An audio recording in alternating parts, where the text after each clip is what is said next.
From before Australia united the colonies and became a constitutional monarchy, there was the father of federation, Henry Parkes, who strived to do and did just that. During the Second World War, John Curtin led, or rather let General Douglas MacArthur lead, Australia through its darkest days during the fear of the Yellow Peril, as Japan island hopped its way down towards Australia. Robert Menzies was elected 7 consecutive times until he retired in 1966, serving as Prime Minister for over a decade. Gough Whitlam introduced free university and free healthcare for all Australians. Paul Keating oversaw the Marlborough decision, the introduction of superannuation, and the establishment of relations with nearby countries. Kevin Rudd and Wayne Swan managed to get Australia out of the GFC with minimal economic repercussions. So who amongst these great contributors to the state of modern Australia is the most important in its history?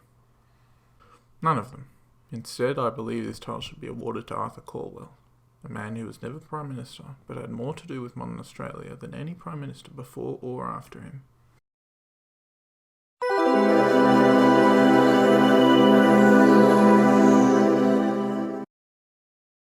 Arthur Augustus Calwell was born in West Melbourne in 1896. In 1940 he was elected to federal parliament and became the Minister for Immigration in the Chifley government in 1945. Throughout his long and tumultuous career, he was most known for his creation of the Australian immigration program known as Populate or Perish, which saw, according to him, 3.7 million people move to Australia between 1945 and 1972. At 100 Stanley Street, West Melbourne, Arthur Calwell grew up with no silver spoon in his mouth. His father was a policeman, which at the time was only entitled to one Sunday off a month, and they were paid monthly, which led to the tradition of Arthur and his brothers and sisters each getting a penny to spend at a local lolly shop. Evidence of human misery, Calwell writes, was visible to all who had eyes to see. After the great banking crash of 1893, Victoria was steeped in gloom.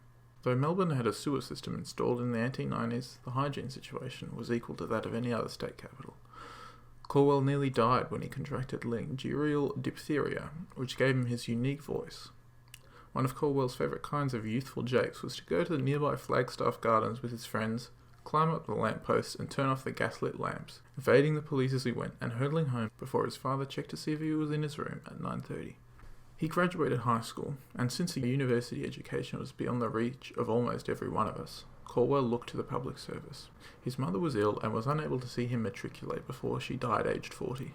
He notes the difficulty being raised a Catholic cause in finding a job, as the tensions that divided his ancestors in Ireland also divided his life. In 1913, he found a job as a clerk in the Department of Agriculture. Mobility within the public service was glacial. Calwell knew a man who waited 25 years to go from 4th class to 5th class in the clerical division. He began at a rate of £60 a year, receiving 2 golden sovereigns in the middle of the month and 3 at the end. His father's health began to deteriorate, and he died in 1938 at the age of 69 after retiring at the rank of superintendent in 1927. The desk life, however, was not to be Calwell's forever, as his determination to get into politics was solidified as a child. Aged 12, he walked to Parliament House after school one day, which in those days was in Melbourne, and sat in the public gallery to see Alfred Deakin, then Prime Minister, enter the chamber. Calwell was impressed as he strode to a backbench, then he lay down on the backbench and went to sleep. He attended many meetings in the Yarra and the Socialist Hall on Exhibition Street, hearing the likes of Frank Brennan, Frank Anstey, and James Scullin speak against conscription in the First World War. He read of the English Chartists and Labour leaders. He consumed the works of people like anarchist Peter Kropotkin, Socialist Edward Bellamy, and Charles Dickens. Back at work in the public service, Calwell was an outspoken stormy petrel in a public service which was too petrified to express an opinion. He had fallen so foul of the department heads that his probationary period was extended by 6 months as a message to mend his ways by talking less about politics. He admits that he may have toned down his speech a little, and so he finished his probation after the extended period expired. Calwell volunteered to fight in the war to end all wars, but was rejected due to issues with his eyesight. In 1915, he realised the error of his ways and became an anti-conscriptionist, and, to the end of his life, believed in isolationism and Fortress Australia. Issues arose when his policy of anti-conscription reached the ears of intelligence authorities. Agents of these authorities attended the same meetings Calwell did and made reports on everybody who was in any way prominent, and particularly those who made speeches. Calwell was aware of this and was eventually confronted by Detective Percy Jones and Detective Frederick Sigurdick. When they picked him up at a citizen military force event, the literature he had in his possession was examined. which had come to him as he was then the secretary of the Melbourne ALP branch, aged 18. He had letters from the industrial workers of the world, socialist groups, anti-conscription groups, and material about the Irish troubles. It was not until he became a parliamentarian that he befriended a high-ranking public servant who told him that he had seen a letter on the desk of the then Prime Minister William Watt awaiting approval for a series of raids on members of the Young Ireland Society, of which Calwell was a part. Another friend of his in the Defence Department indicated that he had a file, and a big file at that, given the way he extended his hands. When Calwell first joined the Labour Party proper, he was worried about being dismissed, as members of the public service were not allowed to join parties. Thankfully, Maurice Blackburn, the namesake of the successful law firm of the modern day, saw the passage of legislation removing this unwarranted disability. Calwell was briefly kicked out of the Labour Party as he was not in the Clerks' Union, but he quickly resigned from the Public Service Association and joined the Clerks' Union, as well as rejoining the Labour Party. In 1927 he moved from Agriculture to Treasury, where he would remain until his election in 1940. In 1930, Calwell was the elected president of the Victorian branch of the Labour Party, as the Great Depression began. Unemployment rose to 27%. Married men were afforded 6 shillings a week in sustenance payments. Returned soldiers of the First World War were given relief work in levelling off the ground around the Shrine of Remembrance, in what Calwell called one of the terrible tragedies of the time. At the same time, he attempted to engage in sports, but was hopeless at both football and cricket thanks to his poor eyesight. This didn't stop him being elected president of the North Melbourne Football Club in 1928, which he remained until 1924. He says that while the wealthier clubs like Melbourne, Carlton and South Melbourne were able to support their players through the Depression, North Melbourne was only able to find a fortnight's work at a time for their top players. Calwell published a single issue of a newspaper, the Clarion, in 1934, which was full of bitter invective against the ruling Nationalist Party government, which was quite bold to do given he was still a public servant then. After the 1935 Victorian state election, Calwell came up with the novel idea of providing supply for the Country Party, the precursor to the Nationals, in return for them leaving their coalition with the ruling Nationalist Party, which later became the United Australia Party, which later became the Liberal Party. The plan worked, and Dunstan, leader of the Country Party, called a successful vote of no confidence against the Premier, Argyle, and Dunstan became Premier Victoria with the Country Party in minority government with the help of Labour support on some policies. Henry Bolte, a later Liberal Premier, and the UAP in general, never forgave the Country Party for this treachery. Bolte called them political prostitutes. During the 8 years of the Dunstan government, Calwell said that Labour was able to get many changes through the Parliament, such as the reduction of the requirement of property ownership to become a candidate for the Legislative Council down to just £500 worth of property, and the abolition of the position of alderman in the Melbourne City Council, of which Calwell was the last. In 1948, Arthur Andrew Calwell, Calwell's son, died of leukemia. After this, Calwell only wore black neckties. His wife said, "He's never been the same since that dreadful day."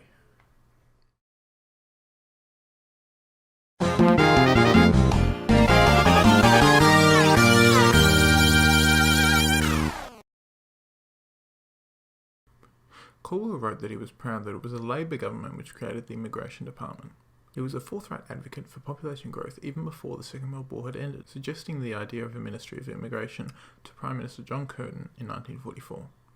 Australians were, as they always were and always will be, hostile to these plans for the integration of foreigners. The idea of zero population growth, which is being agitated for in the 1970s, led to Calwell making the following statement. The rodents of the northern forests of Norway, called lemmings, that periodically rush to the ocean in mass self-destruction, having nothing on Australia's human lemmings, whose strident voices urge the nation to commit mass suicide by limiting families to 2 children each. Leaving aside the obvious humour of this remark, the statement declares a steadfast and continued support for the policy of immigration that Calwell began just 30 years prior to making that statement. Still, it was not easy to convince the Australian public that the new citizen will make jobs, not take them. The biggest challenge for the successful settlement of migrants was, according to the Immigration Ministry's fact-finding committee, a tendency of Australians to group together in national units, and that new migrants should be made welcome, not driven upon themselves by such epithets as Pommy, Scowegian and Refo, and then blamed for creating little colonies of their own. By 1972, almost 4 million people had immigrated to Australia, and that number has reached upwards of 6 million today. Given that around 20% of Australians are colonial descendants, 3.3 Aboriginal, and a few more percent to be attributed to pre-war migration, such as the Chinese who moved to Australia in the 1850s for the gold rush, It is likely that over half the Australian population immigrated to Australia through the policies of Calwell or are descendants of these immigrants. These people owe this opportunity to Calwell, who established the ministry which assisted them in arriving in Australia in future years.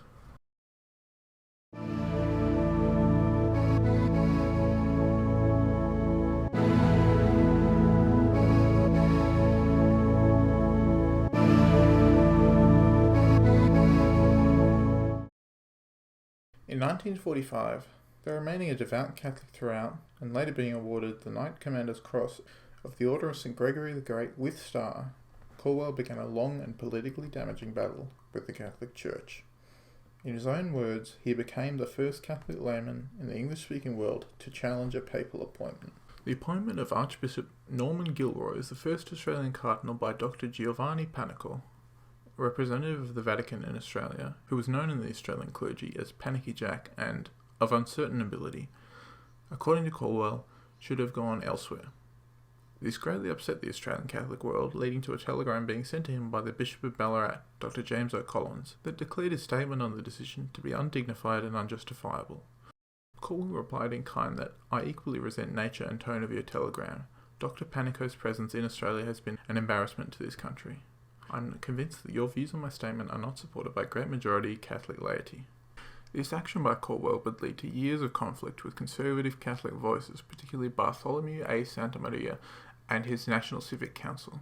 The Church struck back in 1949 when Monsignor John English, certainly on directions from Archbishop Duhigg, the Archbishop of Brisbane, published an article in the Brisbane Courier Mail on the dangers of communism and socialism. The article was written, Calwell says, with the intent of helping the Menzies-Fadden coalition to win the elections of that year. Calwell, in his typically incendiary fashion, sent out a letter to Archbishop Duhigg. "I hope you are pleased with the result of your efforts in poisoning the public mind during the recent federal election campaign. The Labor Party has 3 seats out of 18 in Queensland, and this is due, in large measure, to the misuse of your episcopal authority. Your action indicates the lengths to which you are prepared to go to destroy the best government this country ever had. So gravely did I view your actions that I lodged a formal protest with the apostolic delegate, and I have submitted documentary evidence to show at the best you lack prudence and a sense of responsibility, while at worst your actions were dictated by malevolence and subservience to the interests of the wealthy classes of this country. You must have had it in your mind then to throw the full weight of your episcopal office behind the banking institutions which caused so much undeserved misery, poverty, and destitution to 700,000 Australians in the worst period of the Depression years."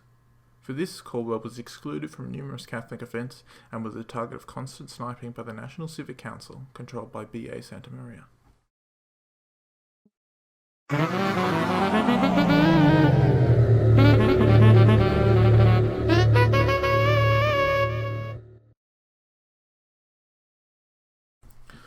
Arguably the most fascinating part of Calwell's life, given the relative infrequency of assassination in Australia, was the attempt by Peter Kochen to assassinate him on June 21st, 1966. The story, as Calwell tells it in his 1972 autobiographical novel Be Just and Fear Not, begins on a Tuesday evening in the Sydney suburb of Mossman. At Mossman Town Hall, Calwell was delivering an address decrying the Vietnam War. The event ended at around 10:45, and Calwell spent a few minutes talking with people before leaving for his car. During this time, Peter Kochen, a 19-year-old who felt that he had to do something to set himself aside from all the other nobodies, left the meeting and went to a nearby churchyard, where he had stored a sawed-off shotgun. He then located Calwell with the intent to kill him because he disagreed with his politics. Calwell saw Kochen approaching his car and assumed that he was another well-wisher who was making a belated effort to tell me how much he supported the Labor Party's attitude on Vietnam.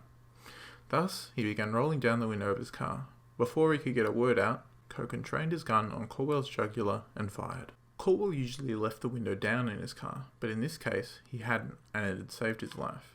The largest section of the bullet was largely stopped by his car window, and, save for some minor shrapnel created by the window, the incident saw Calwell escape bleeding but alive.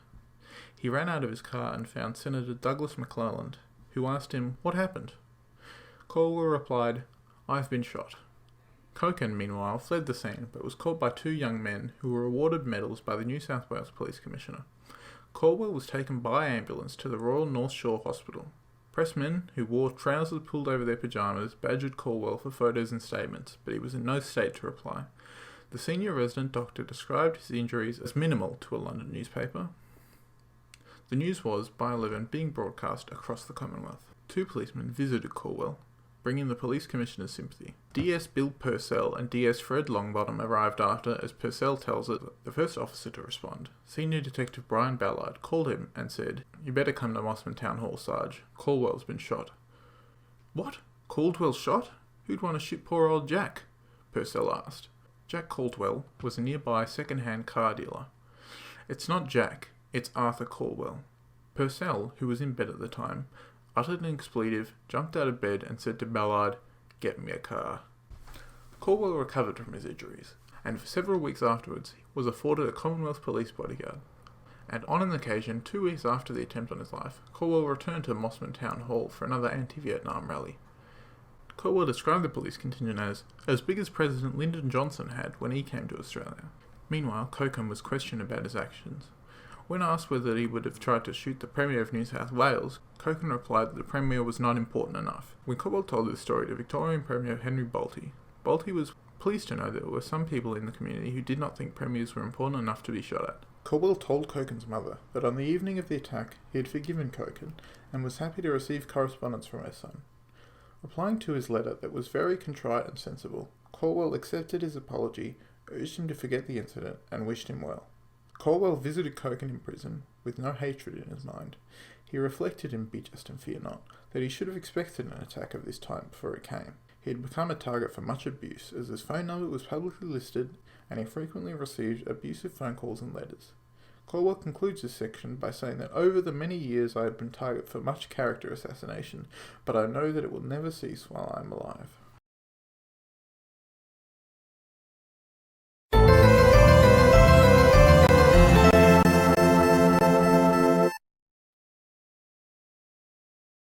Calwell, though in his time a visionary, believed that by the end of his life that his policy had gone far enough. He believed that Australia shouldn't allow US immigration as, if we let in any US citizen, we will have to admit US Negroes. I don't think mothers and fathers would want to see that. While a modern perspective would decry the comments of Calwell as racist, the fact is that for his time, he was actually one of the most radically tolerant people in Australia who actually made changes in governance. His opposition to homosexuality might seem disturbing to a modern historian, but when one considers the context of Calwell's life, it seems impossible for him not to have this position. Calwell was first of all a devout Catholic, the doctrine of which is severely against homosexuality. When he was born, the punishment for buggery, homosexual intercourse between men, was execution. The view against it was popular and based on biblical morality. Homosexuality was only legalised in 1994 in Australia. On the other hand, Calwell was a staunch opponent of conscription for the Vietnam War. Despite the large contingent of nationalism and deferring to a stronger power, initially the United Kingdom and then the United States, Calwell was clearly able to make his own mind up and understood the true meaning of Christian beliefs, which were perverted for things like the Crusades. His opposition to non-European immigration is seemingly inexplicable for modern audiences, but there is again an explanation found in contemporary wisdom and just how difficult bringing about change was in the staunchly conservative Australia of the first half of the 20th century. Nowadays, a potential Australian needs to complete a fairly straightforward test and meet some other requirements to become an Australian. When Australia federated, one of the first laws they enacted was to make life as difficult as possible for potential immigrants, even those who were European. This was the Immigration Restriction Act 1901, which brought in the dictation test. The dictation test tested the ability of an applicant to write out 50 words. The catch? The officer performing the test could administer it in any European language. The test had a pass rate of 3%. Egon Kish, a Czechoslovakian Jewish communist and anti-war activist, was given the test and, after passing in multiple languages, as he was fluent in many, he came unstuck when he was asked to produce the Lord's Prayer in Scottish Gaelic. This was appealed in the High Court, and Kish was allowed into Australia. Though the test was usually only applied to remove undesirables such as Kish and Europeans that weren't considered Anglo-Saxon enough, its usage became deeply unpopular after the High Court decision.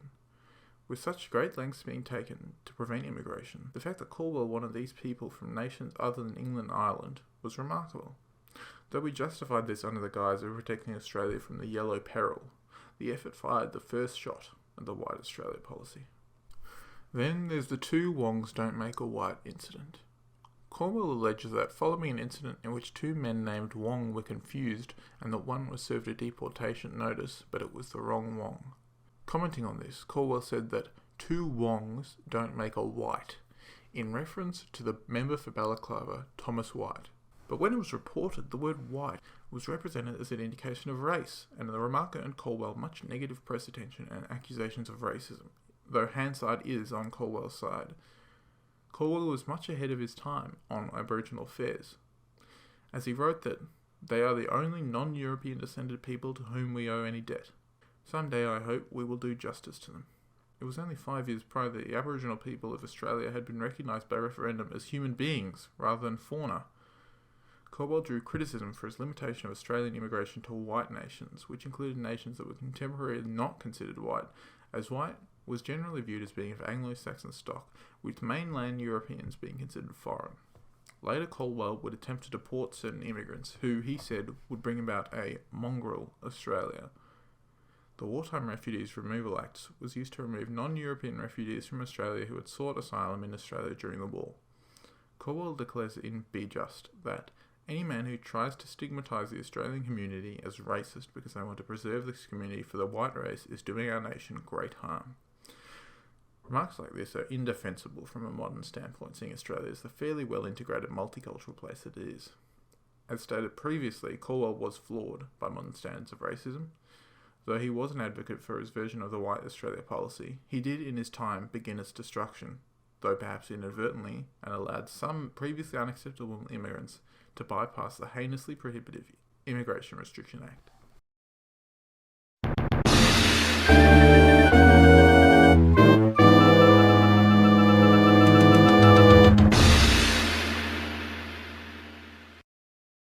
In 1955, during an address at Melbourne University, Calwell said, "I think I can claim the distinction of being the only man in Australia who has been attacked by News Weekly, The Rock, Century, and Tribune all in the same week."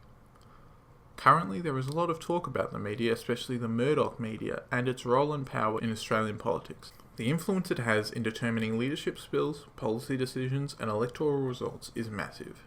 Many elections have been won and lost to further the interests of the Murdoch press and its business world allies.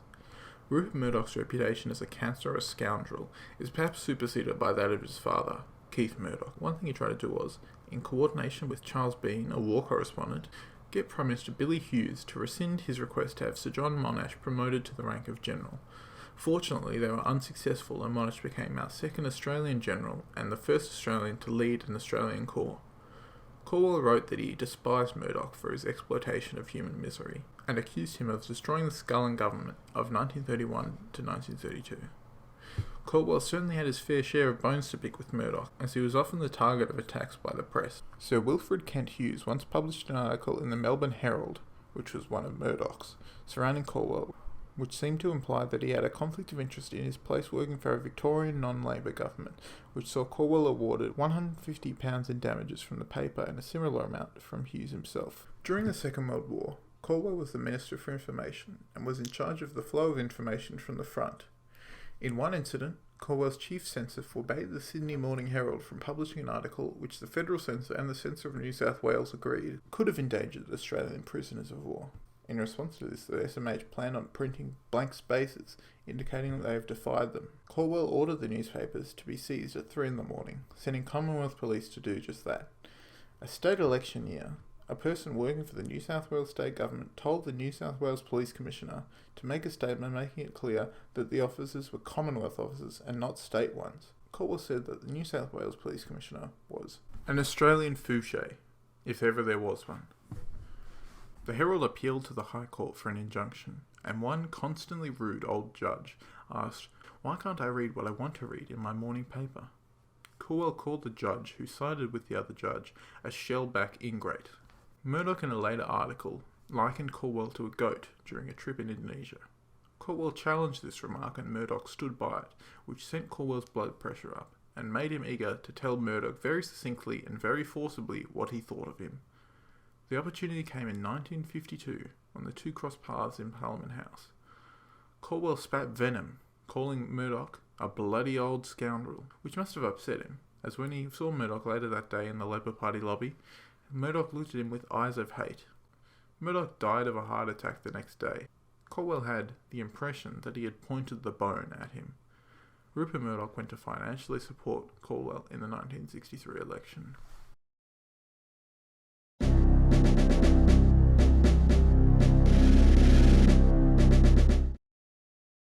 Of the three splits Calwell saw in Labour during his lifetime, the third in 1955 was the most damaging, as it had not recovered from it over 15 years after the fact.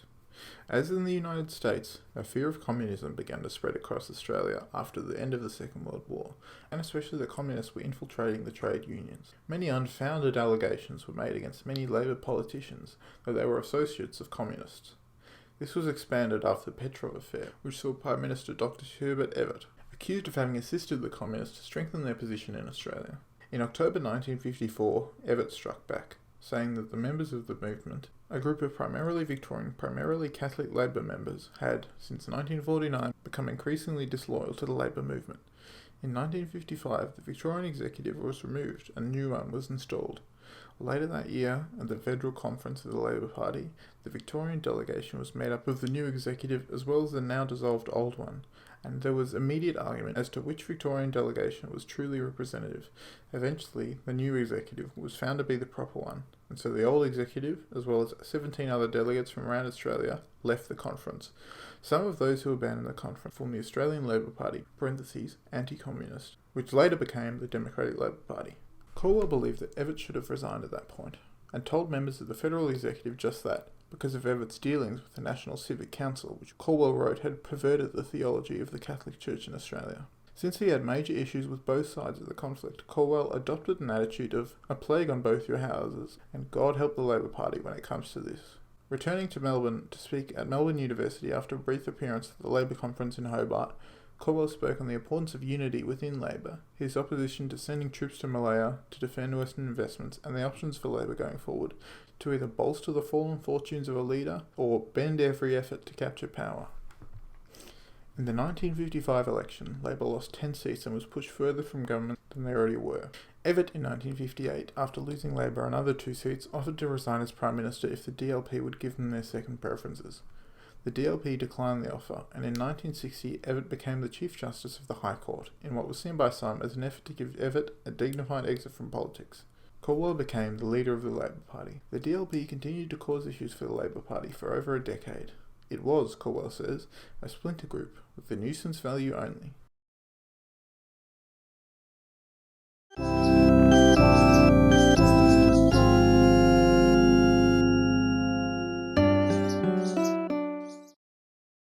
In 1961, Labour reduced the coalition's majority from 32 seats to 2. Calwell, by then the opposition leader, believed that had Labour won in 1961, they would have still been in power at the time of writing of his book in 1972. Though most of the so-called pundits believed Labour had no hope of unseating the Menzies government that year, Calwell found support in a most unlikely ally, the Sydney Morning Herald. When he asked Warwick Fairfax, chairman of Associated Newspapers Limited, why he was supporting Labour, Fairfax replied, "If you were running a newspaper and you found that your classified advertisements had fallen drastically, you would want a change of government, wouldn't you?" The primary issue of the election was the credit squeeze brought on by the Menzies government, which had led to heightened unemployment. The budget of that year was described by Calwell as a stay-put budget by a standstill government. Menzies, in a speech a month before the election, offered Australia good government rather than a long list of promises. Calwell made his policy speech in the Melbourne Exhibition Building, where the crowd came in rather slowly compared to his memory of 1943, where the Melbourne Town Hall was packed an hour and a half before John Curtin was scheduled to deliver his speech. But the room was full by the time Calwell began speaking. The day before the election, the Sydney Morning Herald published an article entitled "Labour Presents a Better Case." The popular vote saw Labour ahead by 6%, and at a point Labour and the government were neck and neck at 61 seats apiece. It was in Bruce that the DLP preferences, which were directed towards a government that allowed the Liberal Party member to sneak ahead on 700 votes, and in Moreton, where the Liberal lead was barely in the triple digits. Calwell also believes that donkey voters were partly responsible for the loss. The Liberal member who won the electorate of Moreton later told Calwell that when he arrived in the party room that evening, Menzies didn't even offer him a drink.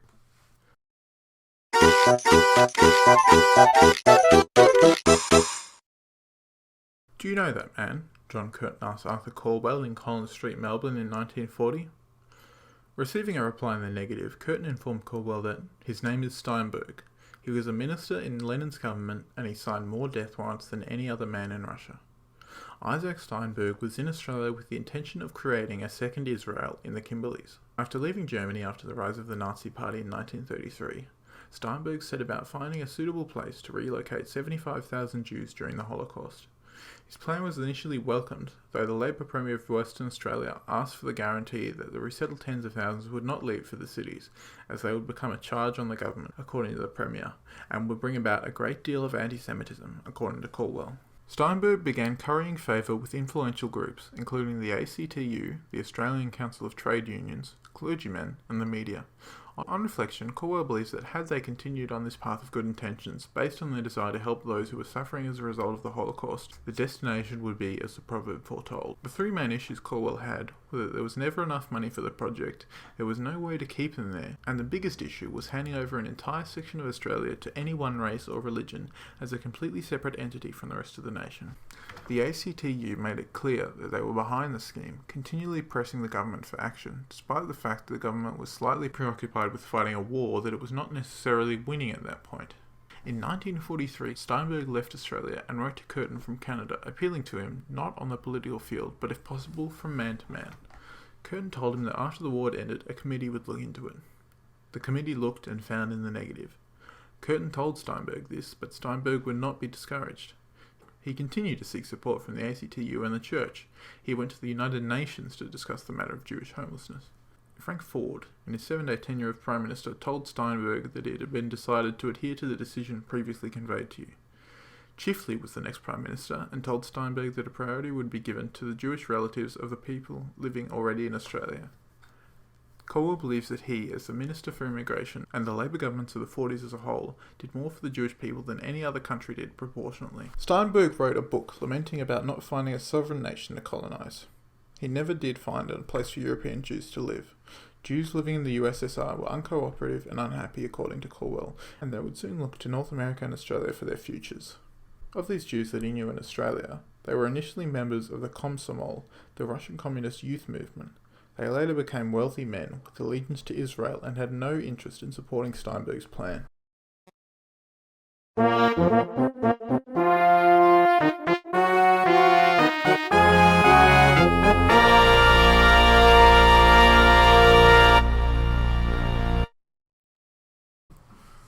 Calwell, in the concluding chapters of his autobiography, has a lot to say about the future of Australia. Firstly, he believed that it is needed, and perhaps still needs, a revolution.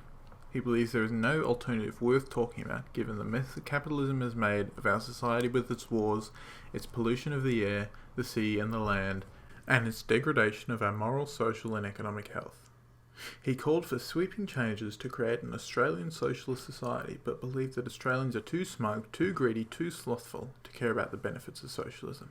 To this day he's been correct. The future for the Labour Party couldn't be predicted by Calwell, as he felt that the Labour Party may have been passing him by. In 1971, changes were made which weakened the influence of trade unions in labour decision-making in Victoria and New South Wales, but he didn't know whether these were going to be in the best interests of the party. What it most urgently needed, he believed, was a thoroughgoing reformation that starts at the top and works down. The change to the role of the unions in labour was a divergence from similarity to the British Labour Party, which operated in much the same way and ran well in Calwell's mind. Certainly, Labour neared the centre in Australia. He foresaw that Labour is in danger of discarding Marxist slogans, which has happened, as it would be incredible to see Anthony Albanese say publicly, "Workers of the world unite, you have nothing to lose but your chains." The issue with getting Labour back in was that, as it saddened Calwell to write, 30% at least of all blue-collar workers now vote Liberal or Country Party or DLP. He attributes this to there being no perceivable benefit to voting for Labour for these workers. The path he sees for modern Labour is very different to what occurred.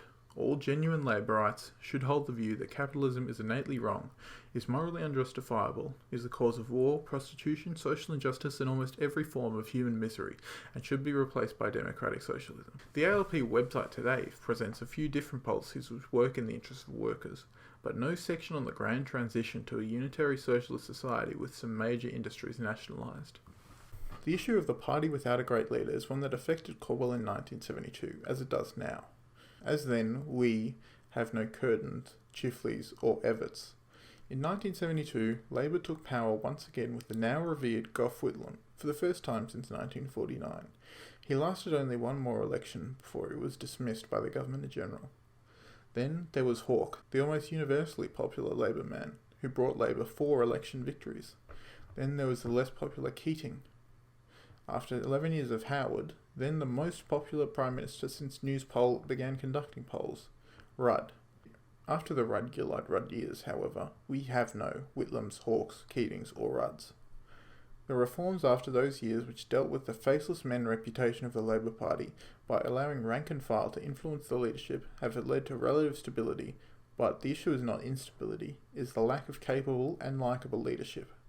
The Labour of that period believed the human spirit is too noble a thing to be shackled for a lifetime by harsh economic necessity.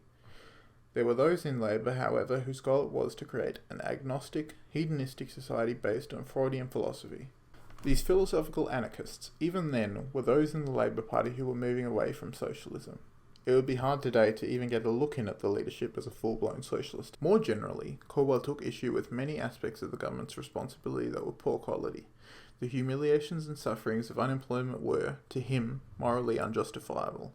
The social service system was deplorable. The education system was chaotic, with standards well below those that should obtain in a modern industrial society. The world, in his eyes, if socialism wasn't being fought for, would instead move towards totalitarianism once again. While some would describe certain populist leaders of today as totalitarian, the movement he predicted internationally is correct, if not having gone as far as he predicted. He was wrong, however, in hoping that the decade he died in would become the Socialist 70s. The Constitution was another target for Calwell's scrutiny. He took issue with how there was a lack of provision to safeguard the rights of local government authorities to do their jobs properly and successfully. An attempt to provide this failed in the 1972 referendum. Price controls, particularly on land, were another important change that needed to be made to prevent the rise of prices to exorbitant amounts, as they now have with our current housing crisis. Due to the separation of powers between the Commonwealth and the States, Calwell says that we can forget about decentralisation or control of urbanisation. The judicial system is also due for an overhaul, he believes, as no state at any time can produce a plethora of first-class barristers who are fit to hold the office of district/county judge. State courts were, in some cases, exercising federal jurisdiction. The solution he proposes is the Supreme Court of Australia, which would take in the High Court and would be divided into an appellate division, fulfilling the position of the state Supreme Courts, and a trial division to deal with the cases of the county/district cases. The two attempts by 1972 to reform the Constitution were the Commission of the Bruce Page government, which produced a few reports and little else, and the Commission of the Menzies government from 1956 to 1959, which led to one referendum to disconnect the number of MPs to the number of senators.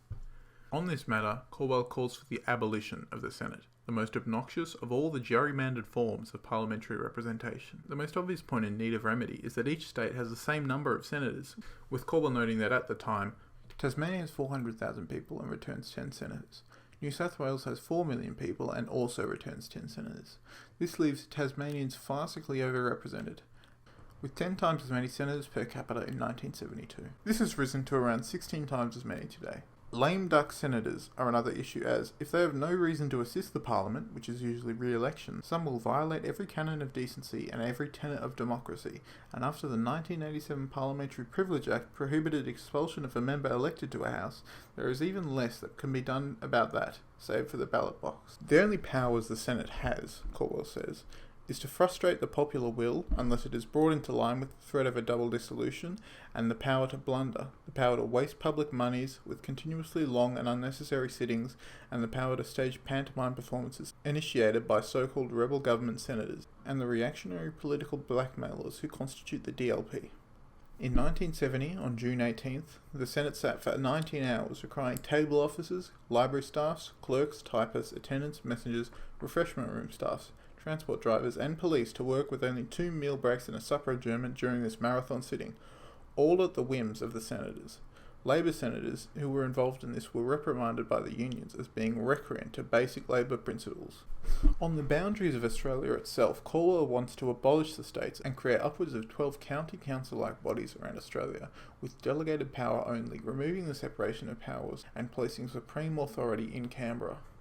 This never happened, but in a survey in 2017 found 71% of respondents were interested in replacing the current system. Calwell believed that by 2042, if the next 70 years were peaceful years, Australia would reach populations of 60 million people in population. Current estimates place the population at that time to be in the low to mid 30 millions. Given the current economic downturn, that number is invariably going to lower as we get closer to it. Quoting a US publication, Calwell once said in the House of Representatives that a politician is a rooster one day and a feather duster the next. He did not know whether in his 32 years as a representative, ending his tenure as Father of the House, he had accomplished anything worth remembering. Feeling only a humble pride in the post-war immigration program, he recalled the good fortune with which he was able to increase the number of seats in the House of Representatives and the Senate. His other two achievements that he was proud of was the expansion of the MCG and the destruction of the Argyle government, which helped to break the back of conservatism in Victoria. His final remark in Be Just and Fear Not was an apology for the constant use of the first person in his accounts.